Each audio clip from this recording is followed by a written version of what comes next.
Assalamualaikum warahmatullahi wabarakatuh. Perkenalkan, nama saya Galang Fata Aryazenda. Saya mahasiswa baru program studi pendidikan agama Islam, Fakultas Tarbiyah dan Ilmu Keguruan, Institut Agama Islam Negeri Jember. Pada kesempatan kali ini, saya akan membahas tentang sejarah timbulnya perbedaan qiraat. Tugas ini saya lakukan untuk memenuhi tugas mata kuliah studi Quran dan tafsir Tarbawi. Oke, langsung saja.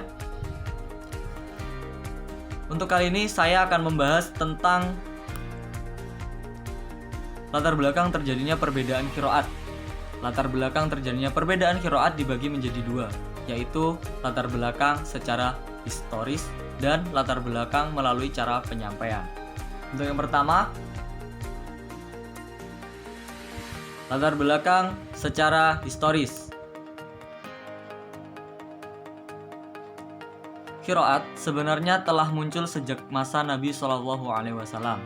Walaupun pada saat itu, qiraat bukan merupakan suatu disiplin ilmu, karena pada saat itu perbedaan para sahabat melafalkan Al-Quran dapat ditanyakan langsung kepada Nabi SAW. Sedangkan Nabi tidak pernah sekalipun menyalahkan para sahabat yang berbeda itu, sehingga tidak fanatik terhadap lafaz yang digunakan atau yang pernah didengar oleh Nabi. Misalnya, ketika Utsman bin Affan mengirimkan mushaf-mushaf ke beberapa pelosok wilayah yang dikuasai Islam, pasca penaklukan di masa Abu Bakar dan Umar, Utsman menyertakan ahli-ahli qiraat sesuai qiraat dalam mushaf itu. Qiraat mereka berbeda karena mereka mengambil Al-Quran dari sahabat yang berbeda pula. Para sahabat sendiri mengambil Al-Quran dengan qiraat yang berbeda pula, sehingga menyebabkan hal-hal qiraat timbul menjadi berbeda-beda dan berbagai macam. Menurut catatan sejarah, timbulnya penyebaran qiraat dimulai pada masa tabi'in, yaitu pada awal abad kedua Hijriah, tatkala para qari tersebar di berbagai pelosok. Qiraat yang diajukan oleh para imam bukanlah hasil pikiran mereka sendiri, melainkan terima dari guru mereka masing-masing yang tentu saja masih tali bertali dengan guru-guru sebelumnya, seperti itu. Kemudian untuk yang kedua, yaitu latar belakang melalui cara penyampaian.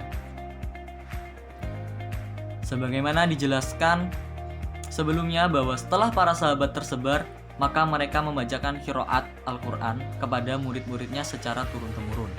Pada akhirnya, murid-murid lebih suka mengemukakan qiraat gurunya daripada mengikuti qiraat imam-imam yang lain. Hal ini mendorong beberapa ulama merangkum beberapa bentuk-bentuk perbedaan secara melafalkan Al-Quran adalah sebagai berikut. Yang pertama adalah perbedaan dalam i'rab atau harokat kalimat tanpa perubahan makna dan bentuk kalimat. Misalnya, pada firman Allah pada surat An-Nisa ayat 37 tentang pembacaan bil bukhli, artinya kikir. Di sini dapat dibaca dengan harokat fathah pada huruf ba-nya, sehingga dibaca bil bakhli. Dapat pula dibaca dhammah pada ba-nya sehingga menjadi bil bukhli. Kemudian untuk yang kedua, perubahan pada i'rab dan harokat sehingga dapat merubah maknanya. Misalnya, pada firman Allah surat Saba ayat 19 yang artinya, "Ya Tuhan, kami jauhkanlah jarak perjalanan kami." Kata yang diterjemahkan menjadi jauhkanlah di atas adalah ba'id, karena statusnya fi'il amar, maka boleh juga dibaca ba'ada, yang berarti kedudukannya menjadi fi'il madhi, artinya telah jauh. Kemudian yang ketiga, perbedaan pada perubahan huruf tanpa perubahan i'rab dan bentuk tulisan, sedangkan makna berubah. Misalnya, pada firman Allah dalam surat Al-Baqarah ayat 259 yang artinya, "Dan lihatlah kepada tulang belulang keledai itu, kemudian kami menyusunnya kembali." Di dalam ayat tersebut terdapat kata nunshizuha, artinya kemudian kami menyusun kembali, yang ditulis dengan huruf za diganti dengan huruf ra, sehingga berubah bunyi menjadi nunshiruha, yang berarti kami hidupkan kembali. Kemudian yang keempat, perubahan pada kalimat dengan perubahan pada bentuk tulisan akan tetapi makna tidak berubah. Misalnya, pada firman Allah dalam surat Al-Qari'ah ayat 5 yang artinya, dan gunung-gunung seperti bulu yang dihamburkan. Dalam ayat tersebut terdapat bacaan kal-ihni dengan ka'as-sufi, sehingga kata itu yang mulanya bermakna bulu-bulu berubah menjadi bulu-bulu domba. Seperti itu.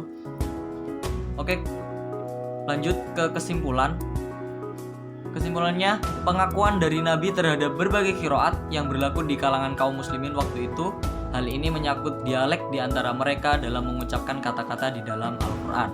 Contohnya, ketika seorang Huzail membaca di hadapan Rasul At-Tahin, padahal ia menghendaki Hat-Tahin. Serta ada riwayat dari para sahabat Nabi menyangkut berbagai versi qiraat yang ada, atau perbedaan riwayat dari para sahabat Nabi menyangkut ayat-ayat tertentu. Adanya lahjah atau dialek kebahasaan di kalangan bangsa Arab pada masa turunnya Al-Quran. Mungkin hanya itu yang dapat saya sampaikan. Selebihnya, kurang lebihnya mohon maaf. Terima kasih. Semoga bermanfaat. Dinasyiratal mustaqim. Wassalamualaikum warahmatullahi wabarakatuh.